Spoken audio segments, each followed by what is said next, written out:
திண்டுக்கல் மாவட்டம் ஐயம்பாளையத்தில் செப்டம்பர் 16ஆம் தேதி உங்களுடன் ஸ்டாலின் சிறப்பு முகாம் சக்தி தனியார் திருமண மண்டபத்தில் நடந்தது.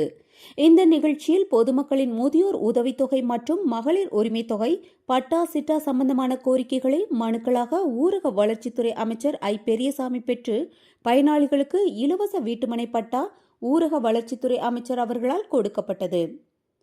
பொதுமக்களால் பதிவு செய்யப்பட்ட மனுக்களின் மீது நடவடிக்கை எடுக்க அதிகாரிகளுக்கு உத்தரவிட்டார். மாநில திமுக பொதுக்குழு உறுப்பினர் ஆத்தூர் க. நடராஜன், ஐயம்பாளையம் பேரூராட்சி செயல் அலுவலர் மற்றும் ஆத்தூர் ஒன்றிய திமுக செயலாளர் ராமன், ஐயம்பாளையம் பேரூராட்சி தலைவர் ரேகா ஐயப்பன், ஆத்தூர் வட்டாட்சியர் திரு முத்து முருகன், ஐயம்பாளையம் பேரூர் செயல் அலுவலர், முன்னாள் திமுக ஆத்தூர் ஒன்றிய செயலாளர் பி. சி. முரளிதரன் ஆகியோர் கலந்து கொண்டனர். புதிய தமிழகம் நியூஸ் செய்தியாளர் நாகையா.